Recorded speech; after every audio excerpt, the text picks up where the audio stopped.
Après 2h30 de vol, le Beechcraft du docteur Tony Tekwatawa atterrit au Tuamotu. Avec beaucoup de cocotiers.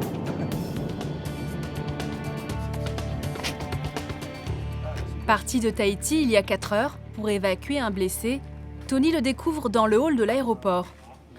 Il est toujours conscient. Yorana, toi t'es Tony, ça va? Autour de lui, l'auxiliaire de santé et l'infirmière qui ont prodigué les premiers soins sont soulagés de pouvoir passer le relais à un médecin aguerri. Tu as du mal à respirer ou pas? Tony doit d'abord vérifier le diagnostic posé par téléphone avant de juger si le blessé pourra supporter un transport par avion. Nous, on s'occupe de tout. On va déjà te faire passer les médicaments pour te détendre un petit peu. La morphine, ça va te tourner un petit peu la tête, mais c'est sur la douleur que ça doit agir. Hein? Tu fais ce que tu veux, tu peux dormir, d'accord? Et après, on va te déplacer. Mais avant, Tony doit suturer sa plaie sans perdre de temps.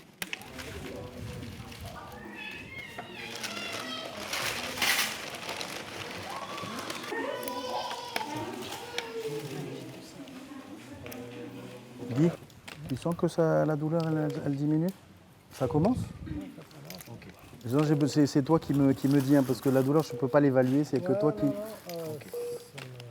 Ça te détend et ça passe. Effectivement, une plaie profonde avec une fracture de la iliaque, due à l'hélice, donc qui est passée comme ça, sans atteindre les organes abdominaux. Et ensuite, par contre, un peu plus embêtant, il y a effectivement des fractures de côte multiples probablement, ce qui fait que voilà, on va voler à altitude 0 pour pas aggraver son pneumothorax. D'accord. En plus, donc là, comme on est un peu pris par le temps, on ne va pas pouvoir techniquer le malade ici. Après, si effectivement il arrive un souci en vol, on agira en vol, mais voilà, ça va être un petit peu compliqué de techniquer ici, en sachant que l'heure aéronautique est primordiale. Sinon, on va être obligé de passer la nuit ici. Hein? Quelqu'un qui tient un peu la tête? Je tiens. Ok. Allez, tendu. Reva. Allez, go, Reva. Allez. Voilà. Allez, on repose. C'est bien. On va te mettre un petit peu d'oxygène dans l'avion. Okay. Le but du jeu, c'est d'essayer de ne pas trop tousser ni de faire d'efforts à glotte. Parce que... Tony doit composer avec les contraintes matérielles des îles, à commencer par l'absence d'éclairage sur cet aérodrome. Mais grâce à la solidarité des habitants, les évacuations sanitaires sont souvent bien vécues par les patients. Maroro, les copains. Ça, c'est les équipes de choc dans les îles. Il y a tout le monde qui vient, il y a tout le village, mais au moins on bosse facilement. Ok, Maroro. Guy, comment ça va la douleur? Nana. Finalement, après des heures d'attente et d'incertitude, le blessé s'est endormi. Mais il était temps, car les Polynésiens ont un rapport à la douleur à 1000 lieues de celui des Occidentaux. La douleur est un signe fonctionnel évident qui permet de guider ton interrogatoire et de guider ta prise en charge. Et si tu ne fais pas attention, tu peux passer à côté de certaines choses. Et ça dénote une façon d'être, c'est-à-dire qu'ils ne vont pas consulter tout de suite. Ils vont attendre, serrer un peu les dents. C'est-à-dire que les Polynésiens vont arriver au stade de complication de la maladie. Hein, mais ils ne vont pas... ils vont tenir. Peut-être le côté Akaiki, on dit en marquisien, Aito, quoi, guerrier. Enfin, un petit peu... voilà, où ils résistent. Retour à Tahiti. L'évacuation s'est passée sans turbulence. Guy, le blessé, semble tiré d'affaire. Son état s'est stabilisé. Pour Tony, une longue journée de garde s'achève. Le lendemain, il peut s'envoler pour les Marquises. Quelques jours de repos à Nuku'iva, sur les terres familiales.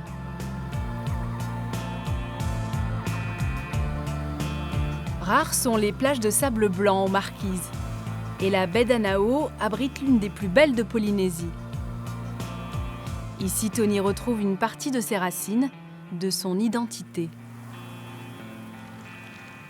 Il ne se passe pas une garde aux urgences où j'ai pas un mot gentil de quelqu'un qui soit fier d'avoir un médecin polynésien, bon, de surtout un marquisien quand je soigne des gens d'ici. Et puis beaucoup me disent on t'attend marquise, alors tu vois. Non, je pense qu'il y a une certaine fierté. Et moi je suis fier d'ici et ils sont fiers de moi et enfin voilà.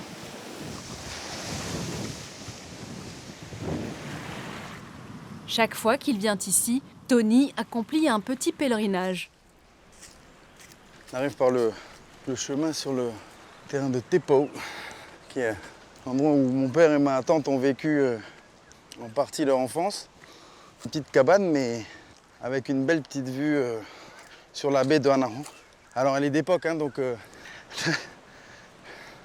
le temps a fait son travail, mais elle tient encore debout, tu vois. Ma tante, qui est le maire du village, résiste pour pas que la route vienne jusqu'ici. Je pense qu'elle a raison pour protéger aussi Anaran et ce bel endroit. Voilà, il faut venir ici, il faut marcher, il faut le mériter. Un coup de vue, hein. Enfin moi je la connais, elle a toujours été un peu comme ça, mais je pense que ma tante et mon père l'ont vu différemment.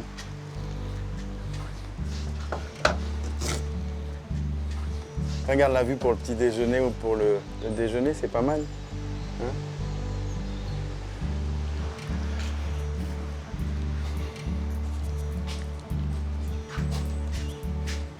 Mais regarde, hop.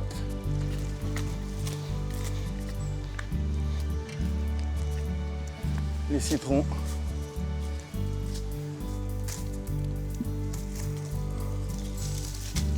Tu vois, ça tombe par terre. Quand tu vois qu'à Tahiti, quand tu as un petit paquet de citrons, c'est 1000 francs, regarde un peu. C'est excellent. Excellent. La vitamine C.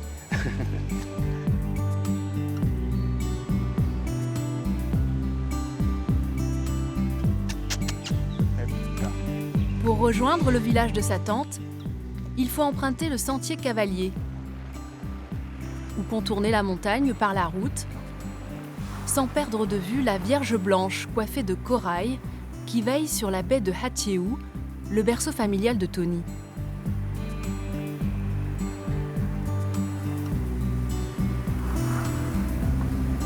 Et voilà, chez ma tante, chez Yvonne.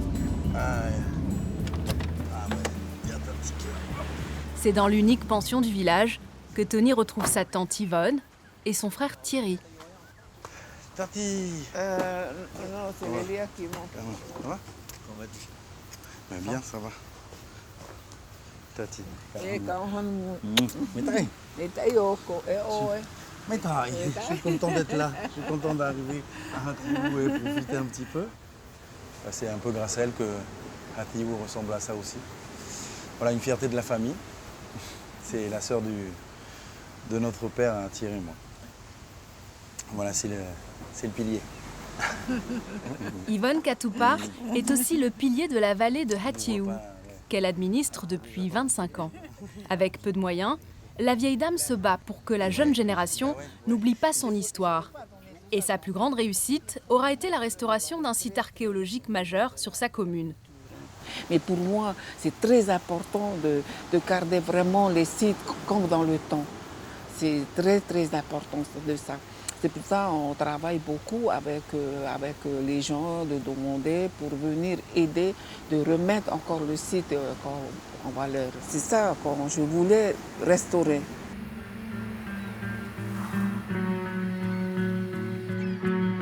Pendant 15 ans, avec l'aide de la population locale, la tante de Tony n'a eu de cesse de vouloir exhumer les vieilles pierres du site de Kamui, où Tony retrouve Pierre Ottino, archéologue et marquisien de cœur. C'est lui qui a conduit les travaux de restauration de ce village, le plus important site archéologique de la vallée et l'un des plus beaux de toutes les Marquises. On n'est pas souvent venu sur le site avec Tati, malheureusement. C'est plus avec papa ou des fois même avec, avec les choses, là, avec... Ouais, il savait pas mal de choses. C'est lui qui m'a montré le caillou. Ces amas de pierre, appelés pae-pae, formaient autrefois la base des habitations ou des sites religieux. Une seule tribu vivait ici. Ils étaient 3000, l'équivalent de la population de toute l'île aujourd'hui. Sur la totalité de l'archipel des Marquises, il y a eu une espèce de casse de la courbure de la démographie locale. Ouais. Tragique avec le contact, la période du contact avec les Européens occidentaux. Des maladies nouvelles introduites, évidemment, les corps n'avaient pas les anticorps et ça fait la grippe espagnole, la grippe, la variole, on fait des dégâts énormes. Très organisés jusqu'à l'arrivée des Européens, les Marquisiens n'ont pas laissé d'écrits, hormis peut-être ces signes gravés dans la roche. Alors celui-là, je ne me lasse pas. Ben ouais, Sur les hauteurs du site, Pierre et Tony face au mystère d'un pétroglyphe. Alors là, pour un pêcheur, Tony, tu as C'est long comme un roro, mais ça, la tête. la tête, peut-être du même haï. Là, c'est pas une queue de mahi-mahi. C'est tout petit, ouais. C'est tout petit, tu vois, ça se termine un petit peu en pointe, celui-ci également. Alors, on ne sait pas ce que c'est, mais si c'était ce poisson-là, ça serait remarquable. C'est un régalec. Un quoi? Ah, et ben voilà, tu le connais ce poisson? Non, je connais. Alors, Toi, c'est t'es un le nom grand pêcheur. scientifique. Souvent, c'est un poisson qui est plutôt connu en Asie du Sud-Est et qui a alimenté tous les mythes de poisson-serpent, poisson-dragon. Donc, ça serait un poisson même qui est quasiment pas connu des scientifiques actuellement dans ces eaux de Polynésie française et qui aurait peut-être été vu par les anciens marquisiens.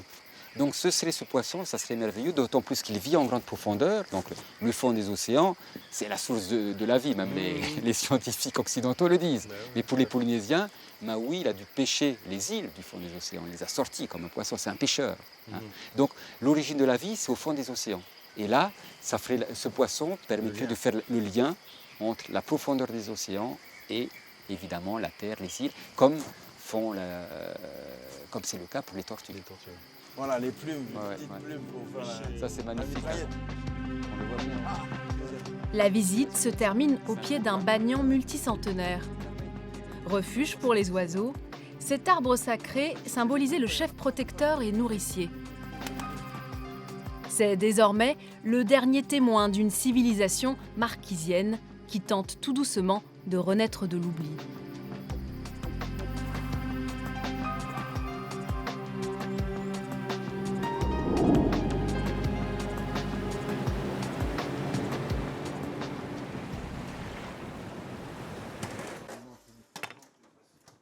En cuisine, Thierry prépare un festin de varro, un étrange animal à la chair plus fine que la langouste.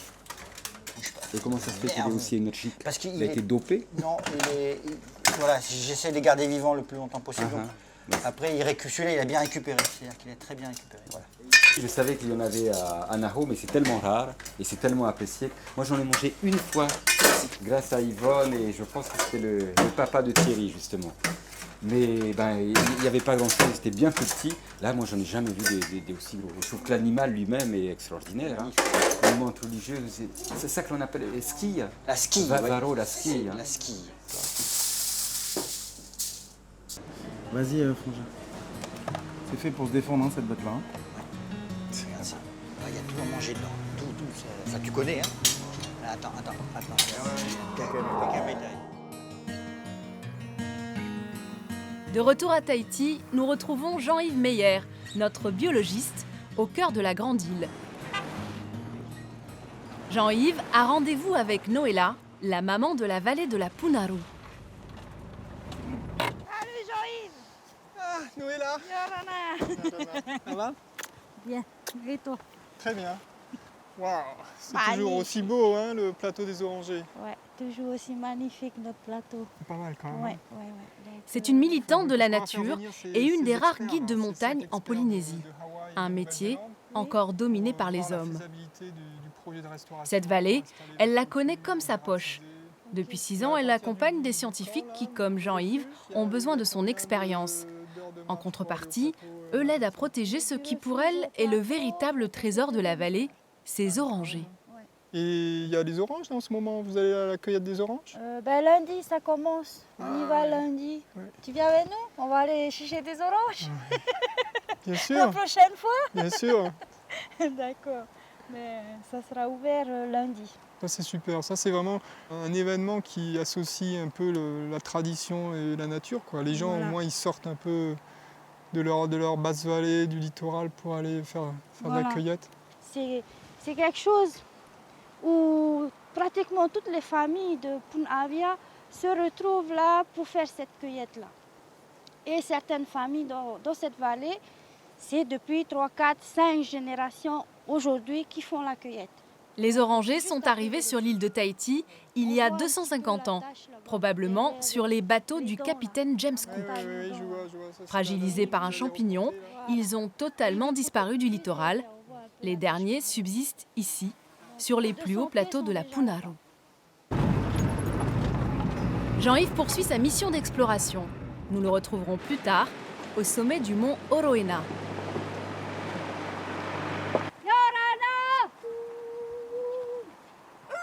Nous suivons Noéla dans sa vallée de la Punaru. Après 3 heures de marche, elle arrive enfin au refuge Anani. En tahitien, Anani veut dire orange. Cette année, le refuge de l'orange accueille plus de 200 porteurs, toutes générations confondues. T'as chaud? Oui, toi ça va?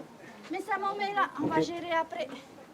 D'accord? C'est un véritable petit village qui s'est installé au pied des plateaux où poussent les orangers. Un village provisoire qui prend vie à l'occasion de la cueillette du fruit. Noéla est fière de présenter les gardiens de la tradition. Armand, ancien de l'association. Et je vous présente aussi Tapeta Tahio. Voilà, lui il a la bosse. Il a la belle bosse lui. Quand tu prends des sacs d'orange, il fait comme ça. Et voilà. Voilà. Et tu fais comme ça. Et quand tu mets là, après tu tournes comme ça. Voilà. Et voilà. Et avec le poids? Avec le poids là. À peu près 57 kg ou 60 kg. Voilà. Et au bout de combien d'années on finit par avoir une bosse? Eh ben, j'ai commencé à 12 ans ici. Et jusqu'à présent là, on est 75 ans. Voilà. Ouais. C'est toujours ici à Punaru. Et ça va le dos? Ça bouge un peu, hein? Oui, hein? Voilà. Tayo porte la bosse de l'orange avec beaucoup de fierté. Tout comme Afa, un autre fidèle porteur. Tout le monde s'aperçoit que ça, c'est des personnes, des porteurs d'orange de Punaru. C'est les seules personnes de Punaru et de l'île de Tahiti qu'on a ça. Je veux une chanson avant que tout le monde s'en va. Yehoro!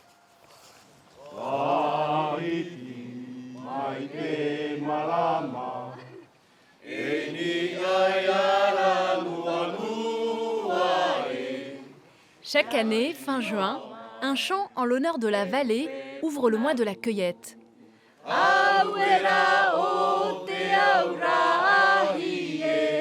Au fil des ans, les porteurs d'oranges sont devenus une grande famille. Ils sont pêcheurs, marins, cuisiniers ou employés, des gens modestes pour qui la cueillette des oranges sauvages est un privilège. Un privilège qui leur permet de gagner de quoi améliorer le quotidien.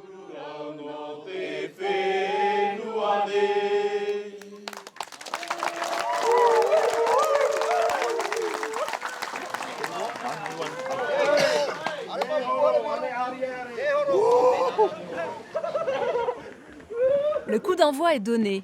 À présent, c'est chacun pour soi. Les plus jeunes vivent la cueillette des oranges comme une compétition. Les plus rapides auront le choix des meilleurs arbres et pourront vendre leurs fruits les premiers. D'abord, il faut repérer l'arbre. Dans ces montagnes, les orangers sont sauvages à plus d'un titre. Pour en cueillir les fruits, il ne suffit pas de tendre le bras. Il ne faut pas s'attendre à trouver un grand verger. Il faut venir sur le plateau et s'enfoncer dans la végétation pour trouver des pieds d'oranger comme ça. Et là, ils sont magnifiques. Il y en a. C'est beau, ça. C'est super. Maruru te fatu. À l'âge de 14 ans, j'ai commencé à monter dans l'arbre. Et là, j'ai pris l'habitude avec les anciens, et mon papa. Là, il m'a tout appris. Là. Arrivé à côté d'un tronc d'arbre, un oranger, il faut déboucher, nettoyer, bien dégager. Après, se préparer ton sac, ta corde, tout. Il faut regarder comment il faut monter pour éviter d'avoir d'accident.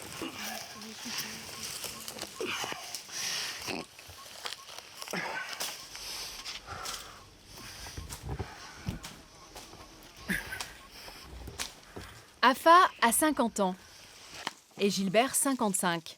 Ils n'ont jamais cessé de grimper aux arbres.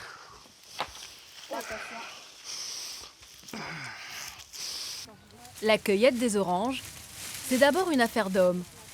Les femmes restent le plus souvent au pied des arbres pour ramasser les fruits.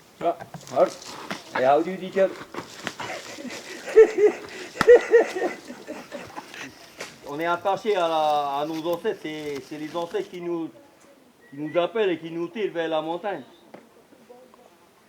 Là, quand on franchit la vallée, on arrive sur le Tamanou. Déjà sur le Tamanou, tout le temps nous accueillit en grand bras ouverts. Comme s'ils nous appellent tout le temps. C'est ça qu'on ressent dans la vallée. Quand je cueille mon orange, c'est quelque chose de grandiose. C'est de la forme, c'est de la joie. Même si je suis malade, moi, je monte en montagne, je suis guéri. Hein.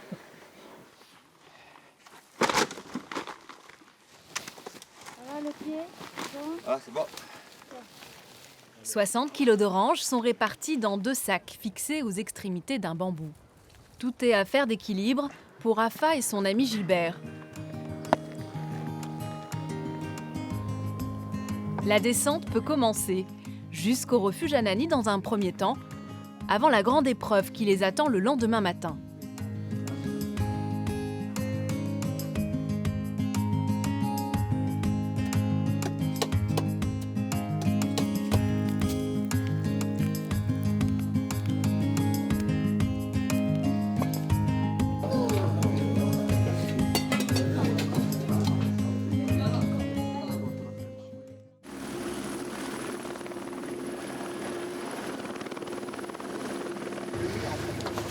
Ça, il va pas aimer Michel, ça. Ce matin-là, Jean-Yves le botaniste est un peu tendu.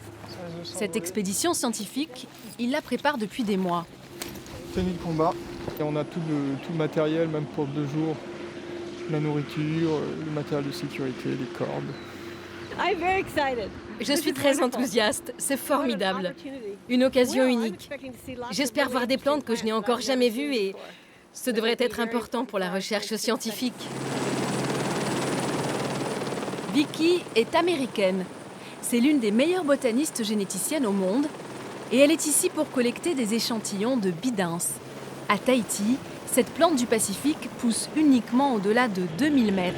Ce qui se lève comme vent, c'est le thermique du matin, c'est-à-dire quand le soleil commence à taper sur les côtés de montagne, tu as l'air chaud qui se met à monter doucement. Tu vois, regarde, là on est sous le vent, s'il y a un peu de vent, regarde là-bas quand même. L'hélicoptère survole le Diadème, la montagne la plus emblématique de la Grande Île. Jean-Yves a prévu d'aller prospecter plus loin, sur le plus haut sommet de la Polynésie française, le mont Oroena, qui culmine à 2241 mètres. Mais à la dernière minute, changement de programme. On s'est fait déposer sur Pitohiti, le lieu de campement. On ira sur l'Orena demain matin seulement parce que là, il y a la couverture nuageuse qui monte assez rapidement. Et on ne veut pas être coincé sur l'Orena avec la voiture. C'est donc à 2000 mètres d'altitude que l'équipe scientifique installe son camp de base. Ah ouais. Bon, là, c'est 23 déjà. On est vraiment au centre de l'île, sur les 2 plus hauts sommets de Tahiti, avec les 3 grandes vallées. Et en fait, il faut imaginer qu'il y avait un grand volcan qui montait beaucoup plus haut que 2000 mètres, peut-être 3000 mètres. Et avec l'érosion, en 1 million d'années, puisque l'île a à peu près entre 700 000 ans et 1 million d'années, la grande partie du socle volcanique a été érodée, il ne reste plus que ces grandes vallées. La dernière fois que Jean-Yves a arpenté ces cimes, c'était il y a 5 ans. Aujourd'hui, il n'a aucune idée de l'endroit où chercher la fameuse plante que Vicky espère collecter, la bidens. Autant dire chercher une aiguille dans une boîte de foin. Donc quand il y a de la végétation, ça va, on peut descendre à main nue. Mais sinon, dans des endroits où c'est plus du gros caillou, il nous faut des cordes. Donc la difficulté, c'est de faire un inventaire exhaustif de la flore. C'est quasiment jamais terminé.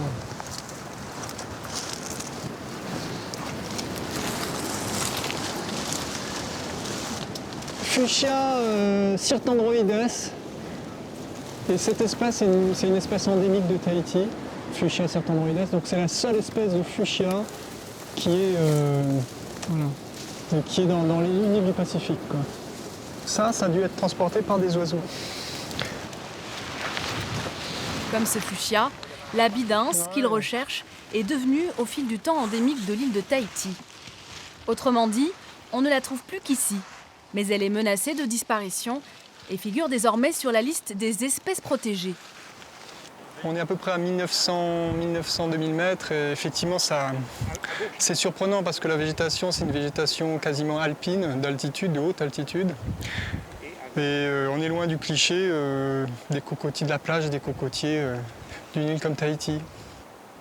On n'a pas trouvé ce qu'on cherchait avec Vicky, là, les fameux bidinces, ces fameuses petites pâquerettes endémiques. Enfin, elles y sont, mais elles ne sont pas en fleurs. On a besoin d'un échantillon en fleurs. Jean-Yves rappelle l'hélicoptère. Il espère avoir plus de chance sur le mont Oroena, la cime sur laquelle il devait se poser initialement.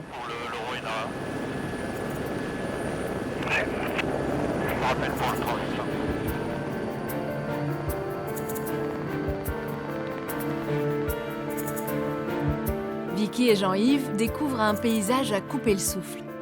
Un point de vue rare sur l'île de Tahiti, une île jeune au relief étonnant.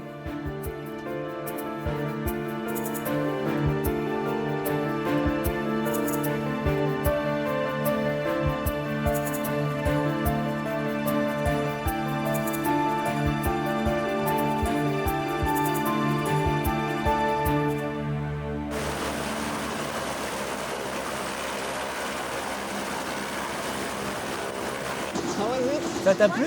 Oh génial, j'adore ça. Impressionnant, non? Je suis impressionnée.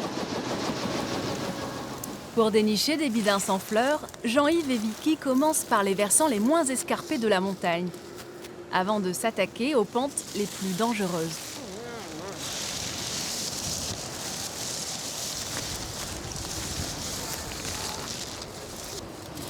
On va faire le vallon là, Henri. Ouais, celui-là, là, à gauche. Là, à gauche. Pas loin. On va faire une corde. Ah ouais, magnifique. Jean-Yves a repéré quelque chose. Un peu plus bas, il sait que c'est sa dernière chance de récolter la fameuse bidince. Ah ouais, il est splendide, hein? Sur falaise, hein? Ouais. Bah voilà, Vicky, elle sera contente. Ouais, bah, ça contente. Yes. On a ce qu'on cherchait. C'est bon là-bas. C'est plus de mon âge.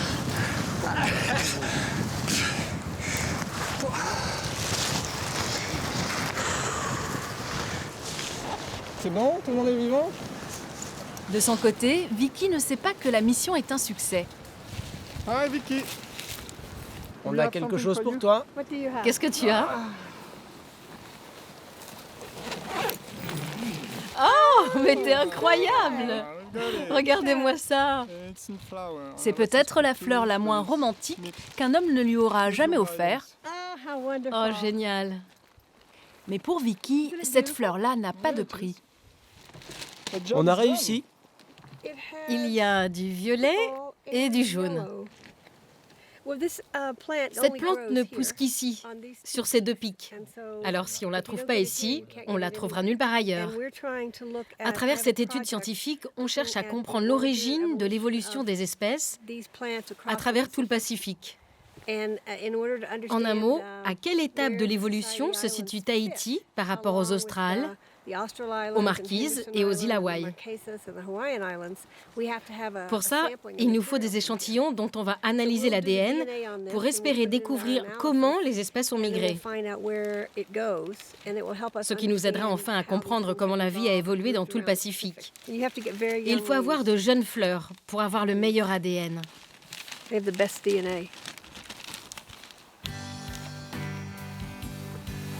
Cette pâquerette est un indice capital pour reconstituer la genèse de ces îles.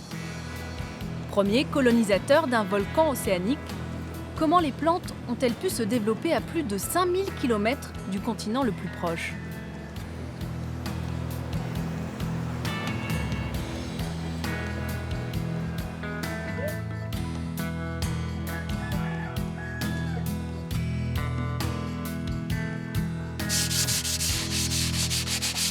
Au petit matin, nous retrouvons nos cueilleurs d'oranges au refuge Anani. J'ai démassé un peu les muxes. Les muscles n'ont pas eu le temps de se remettre des efforts de la veille, qu'il faut repartir avant que le soleil ne devienne trop cuisant et que la chaleur n'alourdisse un peu plus leur charge. 2 heures de marche vertigineuse et un passage difficile que les porteurs redoutent plus que tout, la descente de la falaise Tetamanu.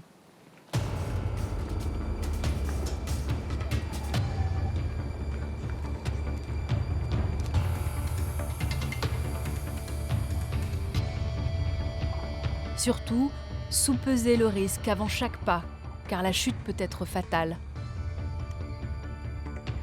Ne pas poser sa charge, au risque de ne plus pouvoir la hisser sur ses épaules. Soulager l'épaule droite, en faisant glisser le bambou sur les trapèzes, puis l'épaule gauche.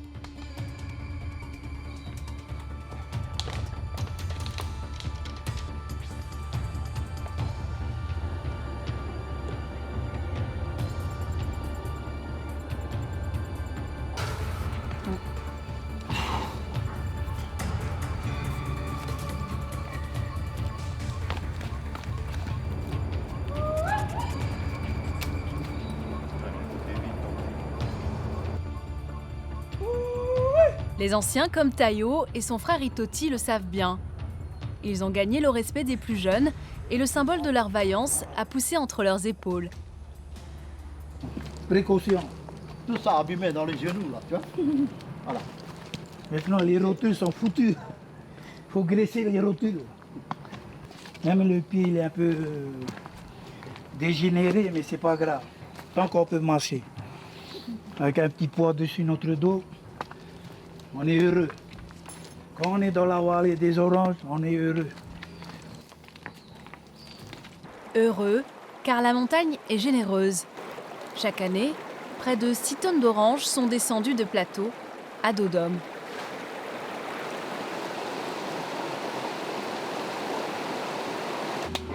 Bien.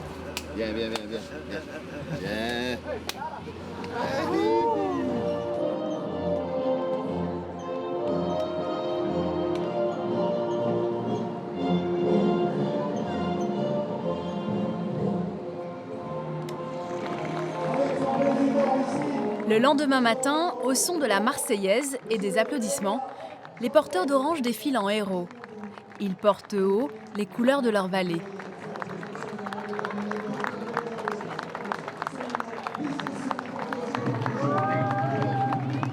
La fête de l'orange donne le coup d'envoi du Heiva. Pendant tout le mois de juillet, les traditions culturelles et sportives sont à l'honneur à Tahiti. Le lagon est envahi par les courses de Va'a, la pirogue polynésienne, et les dernières pirogues à voile. Tony est venu en spectateur.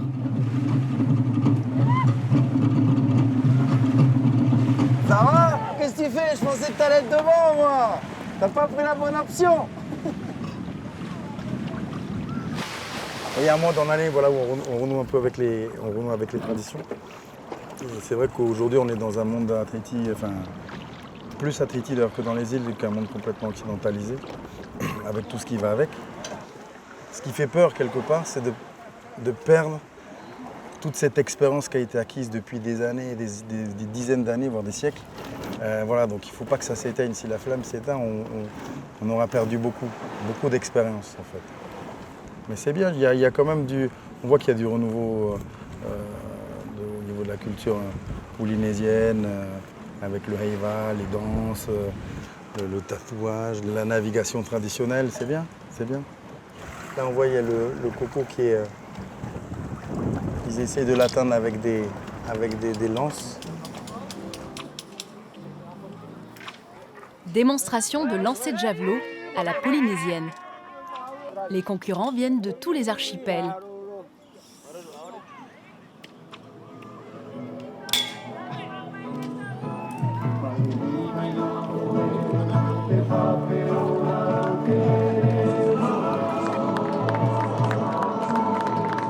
Quant aux nuits tahitiennes, pendant les fêtes du Heiva, elles sont rythmées par des concours de chant et de danse traditionnelles.